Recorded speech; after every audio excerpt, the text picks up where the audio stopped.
Assalamualaikum warahmatullahi wabarakatuh. Gimana kabar kalian semua? Semoga kalian semua dalam keadaan baik dan sehat. Dalam pertemuan kali ini kita akan membahas tentang melaksanakan prinsip-prinsip kedaulatan sesuai dengan Undang-Undang Dasar Negara Republik Indonesia tahun 1945. Yang pertama atau yang ke-1 yaitu tentang perkembangan demokrasi di negara Republik Indonesia. Perkembangan demokrasi di Indonesia terjadi pasang surut dari masa kemerdekaan sampai masa sekarang ini. Dalam perkembangannya, demokrasi di Indonesia terbagi dalam beberapa fase pelaksanaan demokrasi, yaitu sebagai berikut.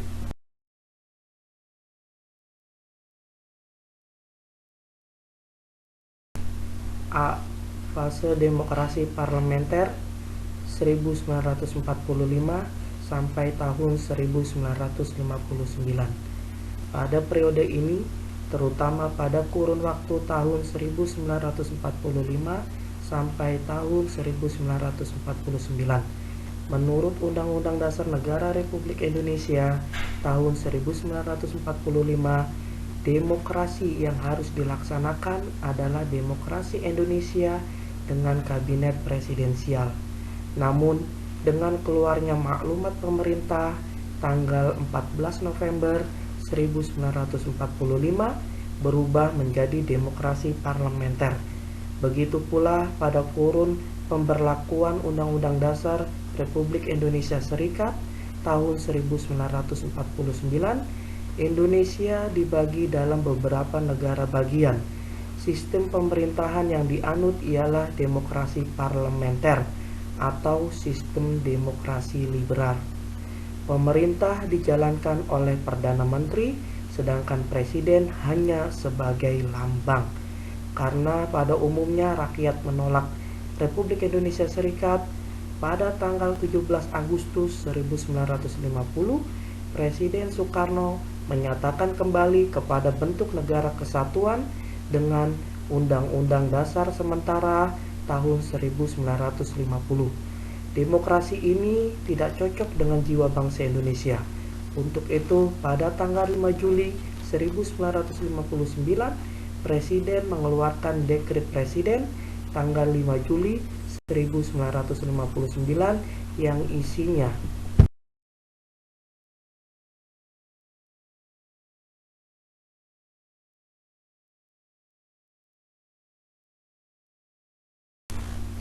Satu, pembubaran Badan Konstituante. 2. Memberlakukan kembali Undang-Undang Dasar 1945 dan tidak berlakunya lagi Undang-Undang Dasar Sementara tahun 1950. Ketiga, pembentukan Majelis Permusyawaratan Rakyat Sementara atau MPRS. 4. Pembentukan Dewan Pertimbangan Agung Sementara atau DPAS. B. Demokrasi terpimpin tahun 1959 sampai dengan tahun 1965. Periode ini sering juga disebut dengan Orde Lama.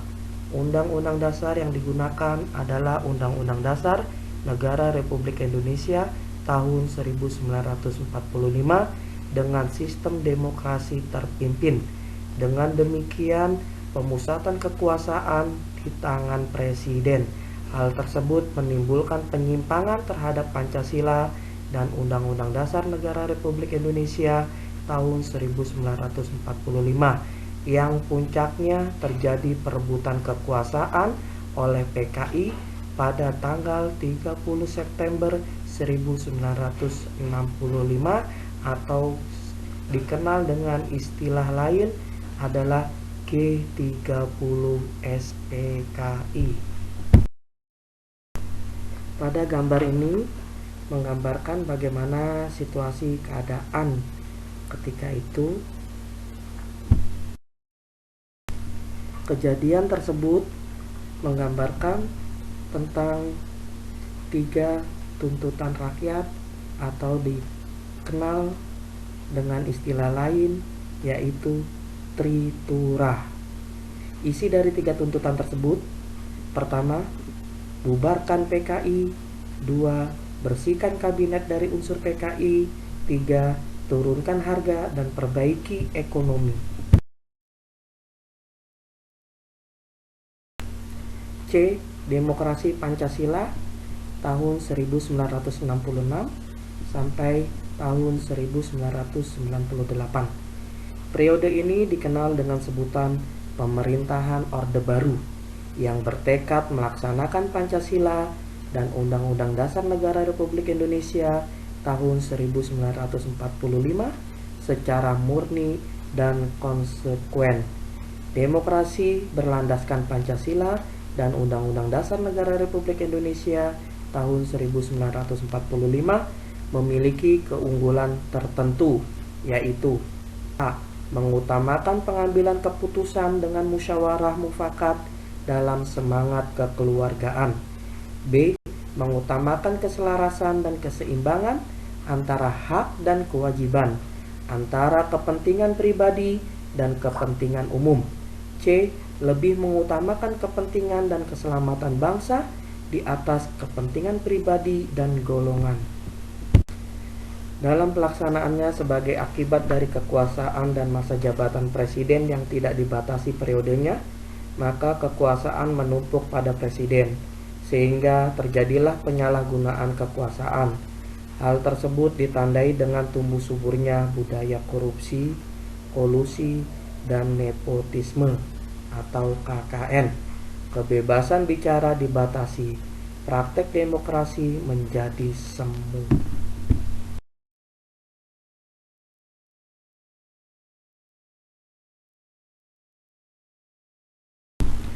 D. Demokrasi Pancasila masa reformasi tahun 1998 sampai dengan sekarang. Bergulirnya reformasi yang diiringi dengan perubahan dalam segala bidang kehidupan menandakan tahap awal bagi transisi demokrasi di Indonesia. Sukses atau gagalnya suatu transisi demokrasi sangat bergantung kepada beberapa hal berikut. 1. Komposisi elit politik. Dalam demokrasi modern, dengan bentuknya demokrasi perwakilan rakyat, mendelegasikan kedaulatan dan kekuasaannya kepada para elit politik. 2. Desain institusi politik. Para elit politik mendesain institusi pemerintahan dan memiliki pengaruh besar dalam menentukan apakah demokrasi baru menjadi stabil, efektif, dan terkonsolidasi. 3. Kultur politik. Perubahan sikap terhadap politik di kalangan elit dan non-elit. 4. Peran civil society. Menciptakan kultur toleransi yang mengajarkan keterampilan dan nilai-nilai demokrasi, sikap kompromi, serta menghargai pandangan yang berbeda.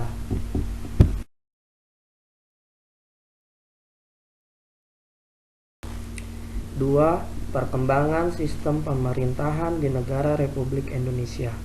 A. Sistem parlementer. Sistem parlementer adalah sebuah sistem pemerintahan di mana parlemen memiliki peranan penting dalam pemerintahan. Dalam hal ini, parlemen memiliki wewenang dalam mengangkat perdana menteri dan parlemen pun dapat menjatuhkan pemerintahan, yaitu dengan mengeluarkan mosi tidak percaya. Ciri-ciri dari sistem parlementer adalah sebagai berikut. A. Adanya pemisahan yang jelas antara kepala pemerintahan dengan kepala negara. B. Kepala pemerintahan adalah perdana menteri dan kepala negara adalah presiden atau raja atau sultan atau kaisar. C. Kepala pemerintahan dipilih oleh parlemen atau Dewan Perwakilan Rakyat.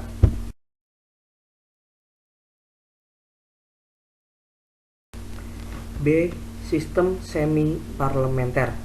Sebagai hukum dasar dalam penyelenggaraan pemerintahan Republik Indonesia Serikat, maka pada tanggal 27 Desember tahun 1949 disahkan Undang-Undang Dasar Republik Indonesia Serikat. Hal tersebut berdampak pada bentuk negara, yaitu berbentuk federasi dengan sistem pemerintahan semi-parlementer. Sebab A. Menteri diangkat oleh Presiden. B. Perdana Menteri diintervensi Presiden. C. Kabinet dibentuk Presiden. D. Presiden berkedudukan sebagai kepala negara dan kepala pemerintahan.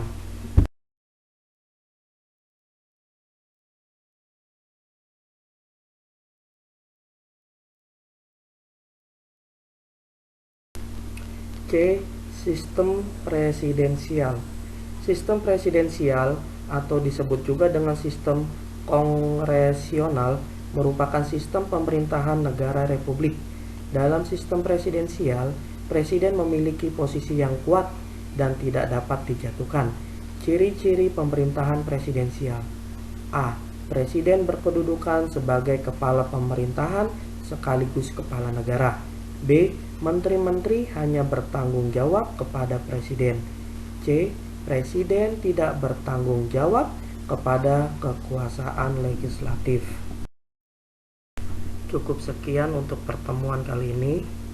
Semoga pertemuan kali ini akan menambah wawasan kalian, pengetahuan kalian, dan dapat bermanfaat nanti untuk masa depan kalian. Akhirul kalam, billahi taufiq wal hidayah. Assalamualaikum warahmatullahi wabarakatuh.